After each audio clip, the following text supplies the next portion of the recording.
Welcome to Healing Highs with Lara, where we talk about the highlights and serendipitous moments of our healing journey. I'm so excited to introduce our guest today. She is a personal transformation coach and plant medicine integration specialist. She has a degree in psychology from UCLA, certificates in Akashic Records, aromatherapy, my favorite, theta healing, and is the co-host of Lab of Life podcast. Please welcome Lena Rubin. Thank you so much for being here. I'm excited to talk to you. I know, me too. We go way, way back. I know. I feel like we have so much to talk about. Really, like there's so much to talk about. Like you do so much in your healing world, and then the history that we have. So first, I always like to start with like what led you to your healing journey. Well, it's the lifetime of searching for something because a conventional medicine would not really work very well. And the catalyst of all of that was my partner's death. But what was interesting about it, maybe 6 months prior, we went to the book signing of this one. I think she's like a healer, and she was doing like a card spread for 15 minutes for everyone. And I was at the point where I didn't know what I want to be doing with my life. I was like 36 or something. And that was the question. I'm like, what's my purpose? What am I doing with my life? And she spread it. She's like, you should do theta healing. And I'm like, what? I don't even know what that is. I went on the website. The website was horrible. You cannot understand anything from that website. And I'm like, no, I don't even know what that is. I have no idea.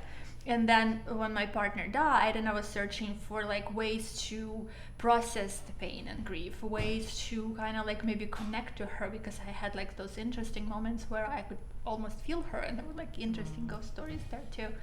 And I started with Akashic Records. I kind of went in, but I wasn't connecting to that modality at the time. And then I remember the theta healing again. And there was the first day I was looking for. First, I wanted to try it, but then I'm like, I'll go straight for the like studying what that is. And I found you right away, and like I remember I emailed you. I'm like, what is this? Explain to me what this is. And your answer was so good, and I'm like, okay, I'm gonna just go and try it. And as soon as I came in, I remember that moment when you started talking and just explaining things. It was like, this is it. It makes so much sense. And I remember in that time you were literally, it was so beautiful because it was all new for you, but you were like in a state of surrender, and you just were like accepting, like you were like so shocked, like, what, that's a thing, wow, but you weren't resisting it. You were like, how is that a thing? You were like, that's a thing, wow, that's great. Now, what else? It made so much sense. Like everything that I sort of knew, but I couldn't put into words, that was explained to me in that first lesson that you were given. And I'm like, from that point on, like I need to know more, I need to know more, I need to know more. And I got deeper, and added a whole bunch of things to it. But that was like a very, that was like a transitional point for me in my healing journey. And again, I really just wanted it for me. I never meant to be like a healer or a therapist myself. But then when I started digging into it, I'm like, I can apply this to others. I had that calling that I'm like, everybody needs to know this. And I discovered that I'm actually really good at that. And that's what I was going to ask you, like what then was the thing that made you go from like, I'm taking this because I need to heal from what I've gone through, to like, I need to give this stuff. Well, I wanted to, I am this person, and as soon as I learn something interesting, I want everybody to know this. And I kind of start spreading in between my friends. So I started trying it on my friends. I mean, I haven't charged for anything for the longest time. I was just like, I want to try this because it's fun. And it started working, and more people, random people, started reaching out to me.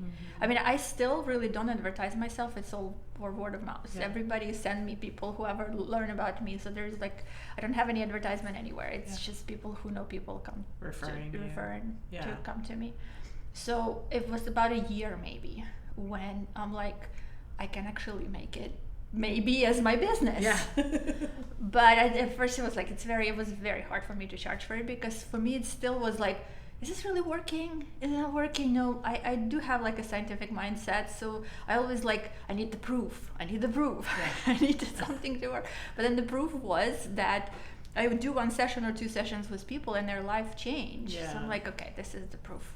But I mean, like I think most healers suffer with the imposter syndrome, and trying to understand, is it like, am I really doing something that is really working, or is it just like in my head?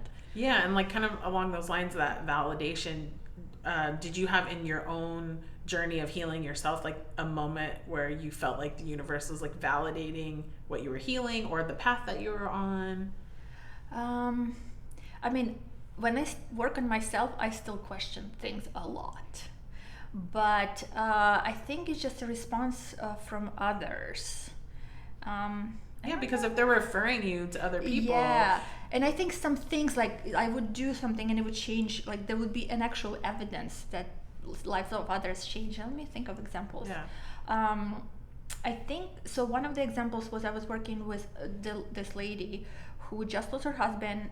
They were together for 60 years. She was close to 90, and she came to me because she was so afraid. She's like, I mean, obviously it's like a very traumatic event on top of the fact that you're getting older, and she was afraid of moving forward and afraid to be alone and afraid of everything. So we work specifically on fear, and within a couple of months, she's even right now, she comes back to me once in a while for refreshing.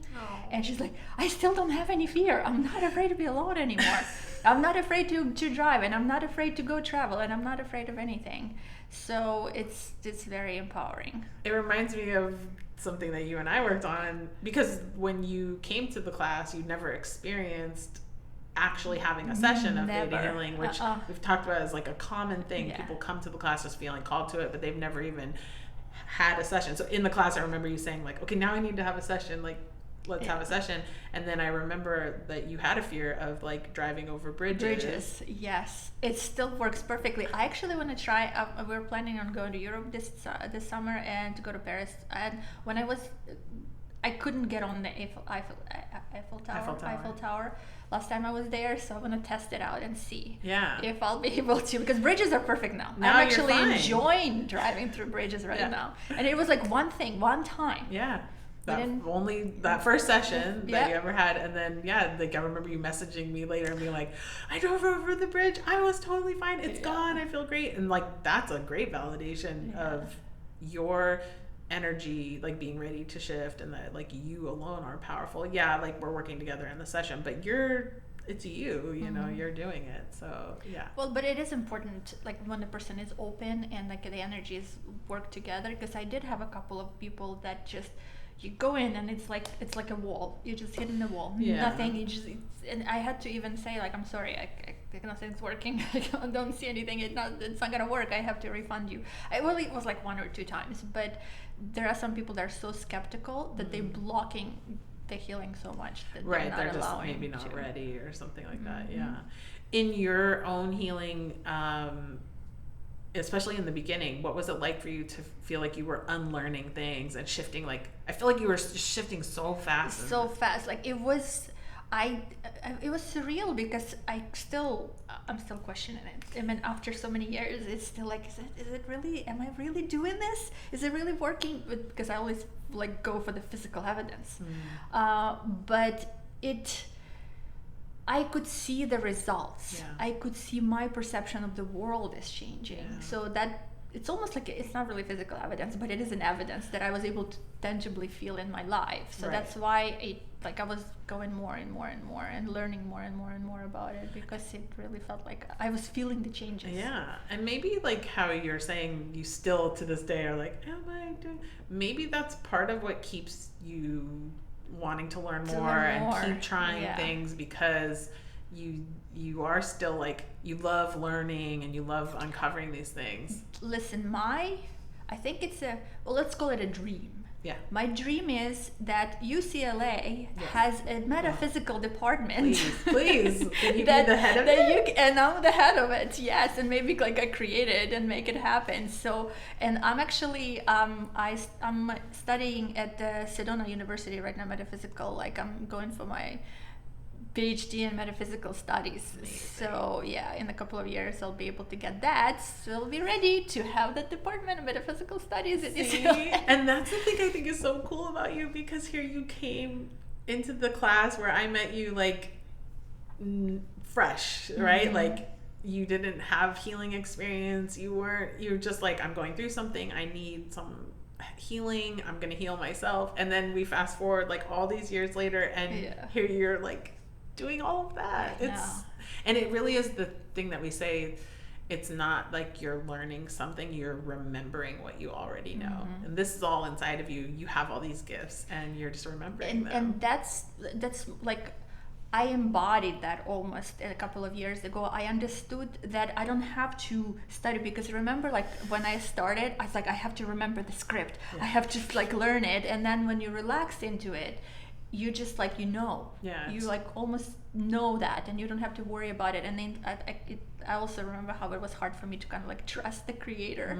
That was the challenge that I had to overcome with time, because I would be always like, I need to control it. I need to control the process. Right. I need to control what downloads I'm given. I need to control what messages I'm doing. I kind of steer and guiding, but no, you just can relax and trust the creator, and you're getting steered or stirred into the right direction. Yeah, and I think a lot of people can relate to that, because they want to control the outcome. They want to control how it's coming to them, and it is like that trust. Like, can I actually trust that there is like this other entity, source energy that is gonna support me, is gonna guide me, is gonna like steer me in the right direction? And for you to be able to be like healing the doubt, and then be able to do it, and then find that you're like so successful in all the things that you're doing. I know.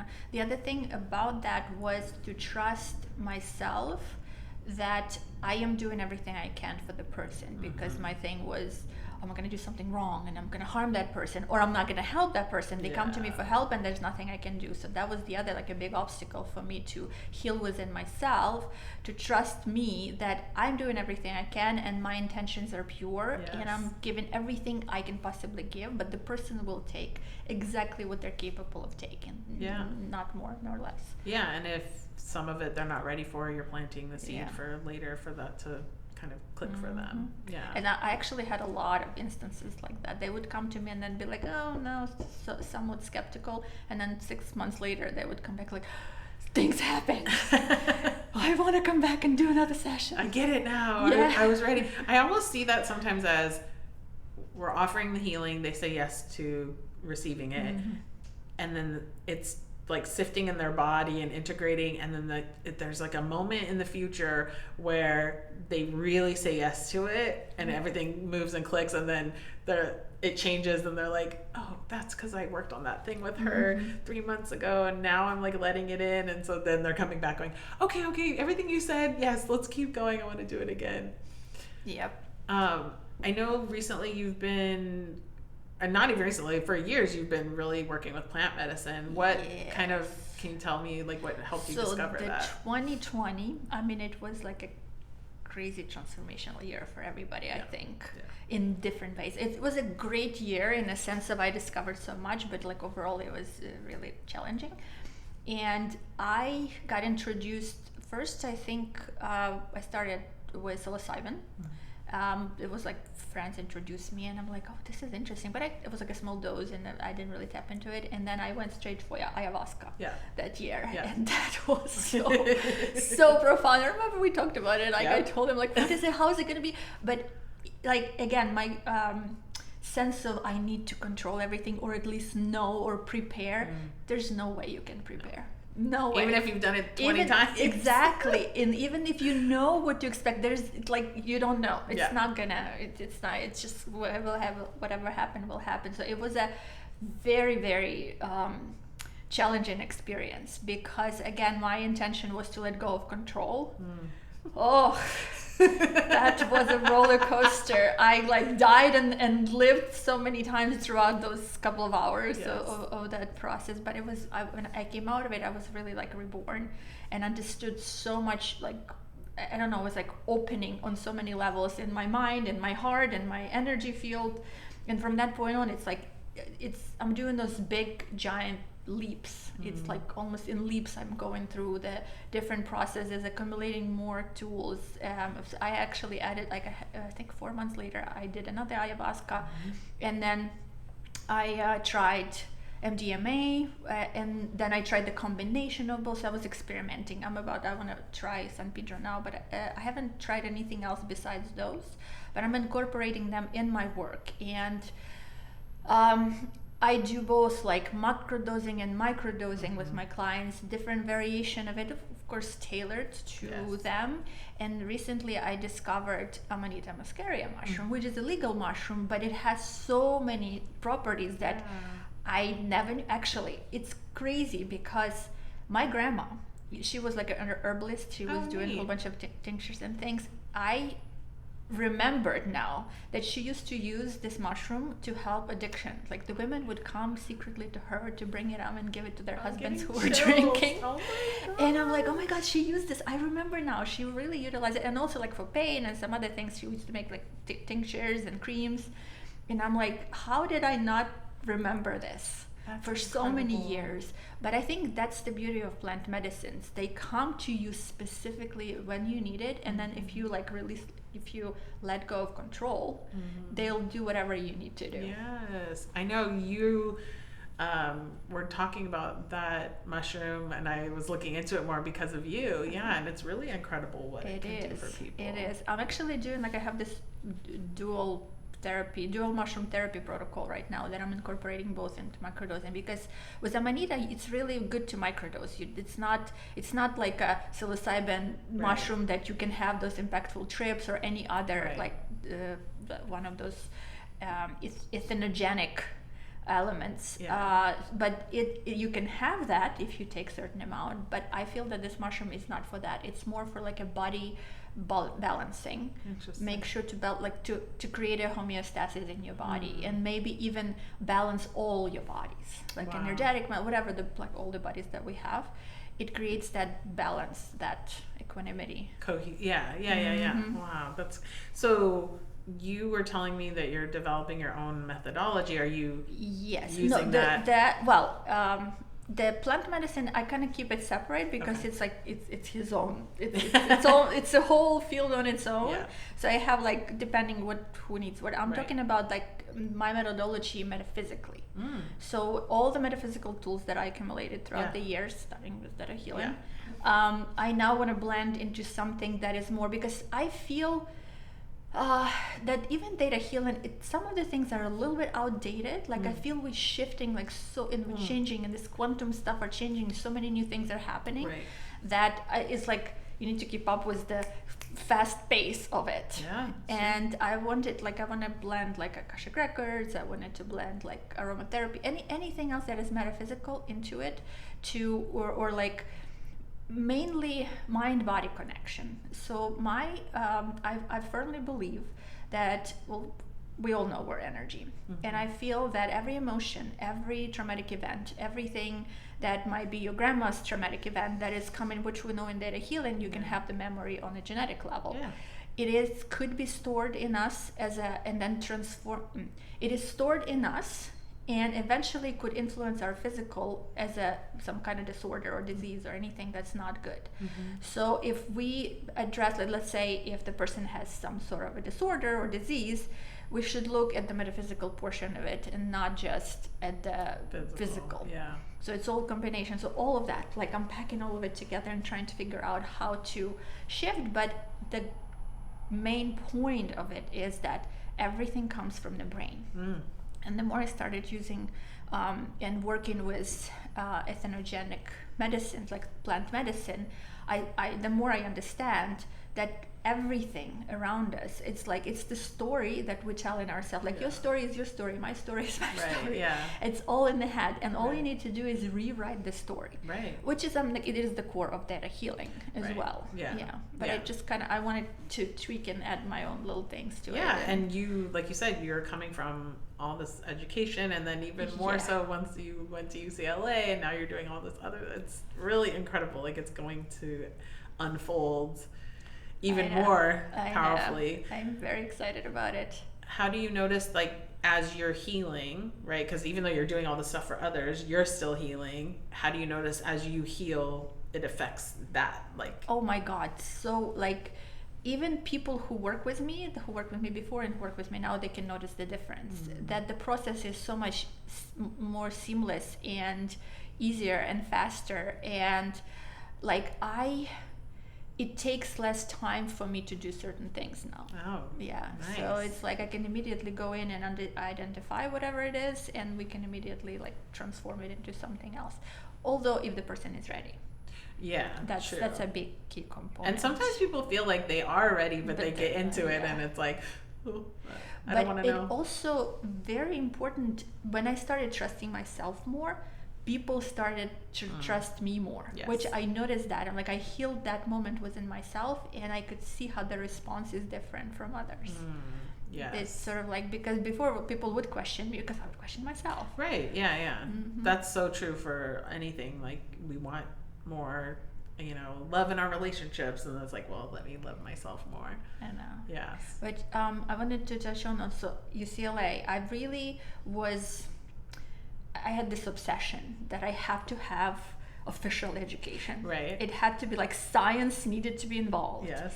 But the more I went into it, the more I started to understand that there is like nothing is proven. Everything is so vague, and it's all like all this the psychology studies. Yes, they do have some background, and they do have some things that are sort of like backed up by studies, but it's still so unknown and so metaphysical in its sense. Yeah. Like the psychology field is not really scientific. There's like nothing you can prove in there really. Wow. And there's so many more new things coming up that are even like they have this whole mindfulness department now. Oh. And when I was exiting, one of my teachers, who I think I took his social psychology with him, he started class, and I was like, oh, I'm graduating, but I want to take this class. But then I'm like, okay, forget it. It was expensive, like something psychology of consciousness or something like that, and I'm like, are you serious? Not now. This is I want this. But it was just like it's going that way. So everything we were like that was called a pseudoscience or not really Right. like not really scientific, considered not scientific. It's the components of all the scientific stuff that they're teaching there. That's so cool. I know. I was very Did you- surprised, and yet I'm like, okay, it's cool that I did it, but it was absolutely not. It's not necessary at all. And it's good because it showed you like you have your own gifts Yeah. and you can rely on them. Exactly. And you went to these other avenues, and it just kind of mirrored back. You're good. You got it. Exactly. Yeah, it was kind of like to prove to myself that I can, Yeah. and also to like, okay, I have the diploma all stashed with theta healing certifications, and yeah, it was a great experience. Yeah, I know. I remember when you started and you were like post a video of you like on the campus. I was like, that's so cool. Oh, it was so cool to be like, the energy of it makes you feel like you're in your early 20s. It's like it's immersive, like it makes you be in that mindset as a young student. Yeah, and then all of a sudden you were graduating, and I was like, what? It already happened? You're done? It was so fast. Throughout like all of this, since you started your healing journey and you've been in this incredible just like learning space and healing space, has there been a moment that stands out that you really felt like you were being told like you are in the right place at the right time, like it's just a powerful like validation for you that you're on the right path? I don't have like any evident moments that would be like that I can pinpoint, but there were moments when I'm very down. I could feel like the higher self would give me signs that yes, like little signs like license plates with some weird writing that you would never see otherwise. Yeah. Or like something, I would see something on TV, or the person that I would never expect telling me that I'm doing something right, they would say, oh my God, they're doing something right, or validating. Like, it was very interesting with my boyfriend. Okay. So when we met, he was so far from anything in that area. Like every time I would mention even meditation, he's like, oh my God, you're crazy Ukrainian witch stuff. Don't even talk to me about it.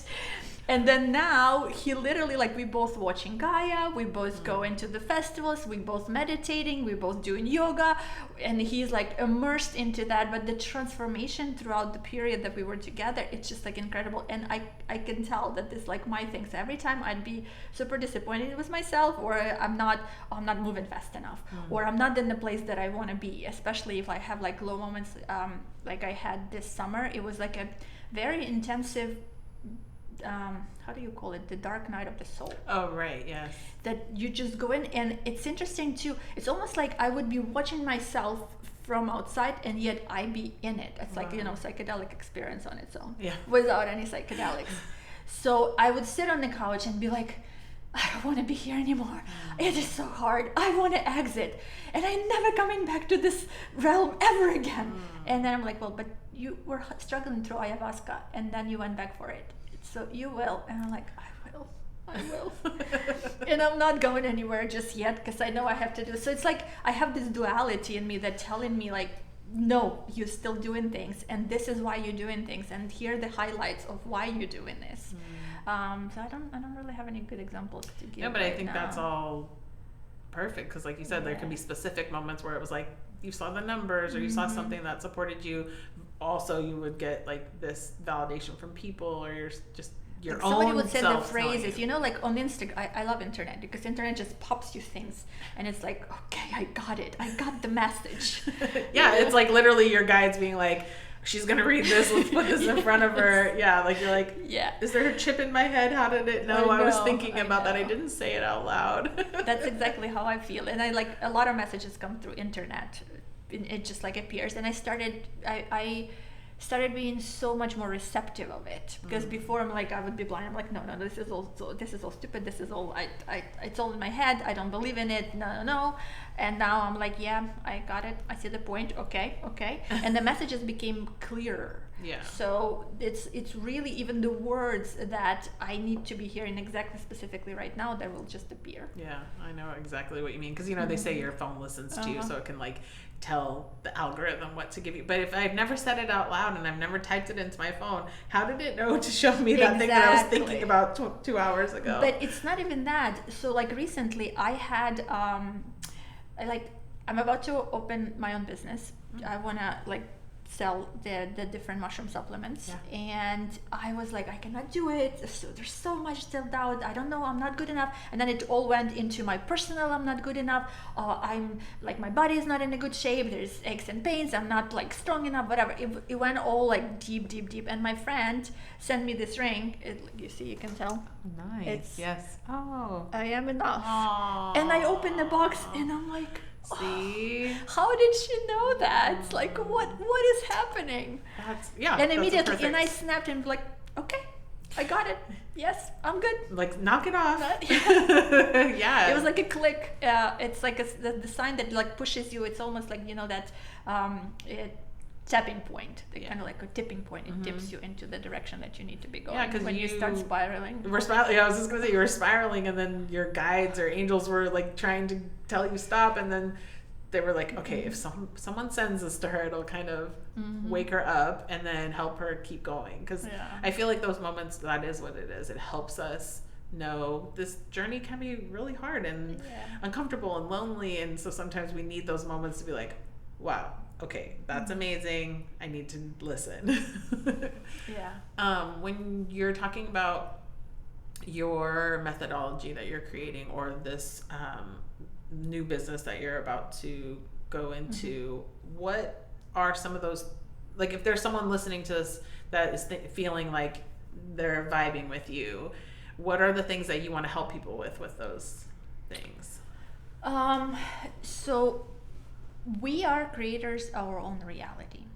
So whatever is around you, it's you created. But all of us, we always try to kind of like put responsibility on higher power, destiny, other people, things like that. So my main goal was both, is to help people understand, well, maybe more was my methodology. Number one thing is to help them, to like empower them to know that it's okay to take that responsibility, and it's great, like embrace the fact that you're creating your reality and you can do whatever you want. So if something is not like good for you or you don't like it, you can change it, and anything is possible. Absolutely. So that thought, and it was really hard for me to get there, but now I'm like, more, sometimes still I have doubts, but when I started embracing that within myself, like stuff around me started changing drastically.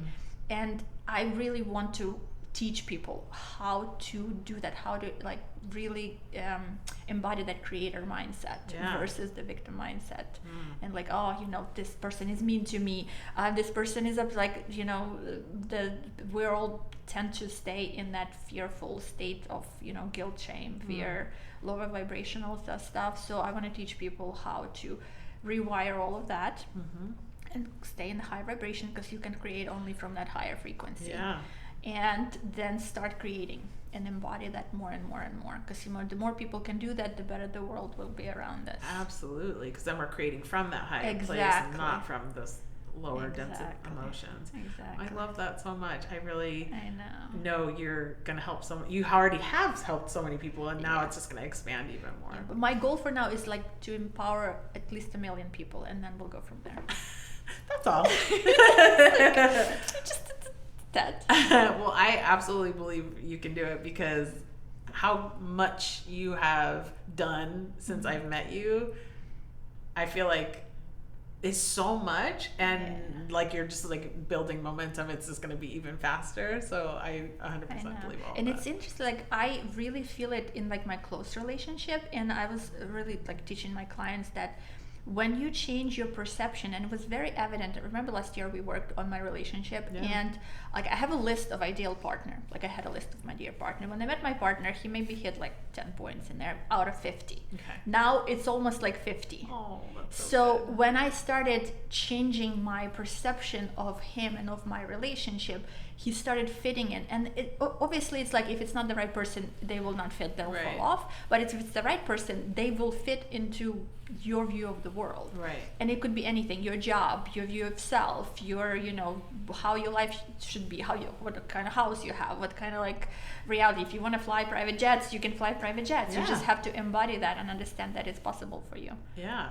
I think that's a perfect place for us to end, because you're really like giving people like this motivation and inspiration to keep going on their journey and know I am the creator, and I can create anything that I want. If it's that I want to be a chef, a mom, a dad, or like fly a plane, you know, whatever it is, you can do it. Exactly. And I want to make a very important point that we are all part of the creator.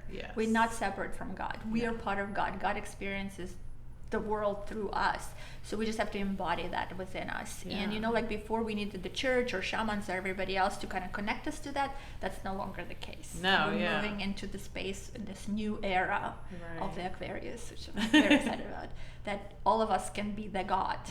Absolutely. And we are all connected. We're all the same. Yes, 100%. I'm so glad you said that.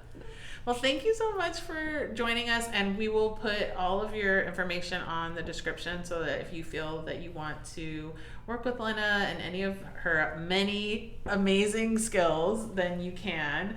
And I know you tailor everything to each person. And like I said, I know you've already helped so many people, and I know it's just going to expand to be like an incredible amount of people, and I can't wait to see it.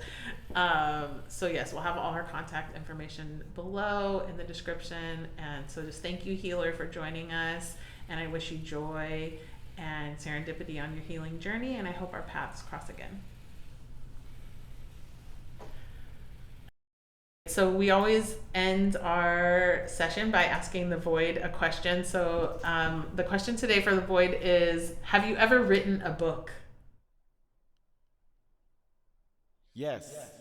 In fact, a trilogy.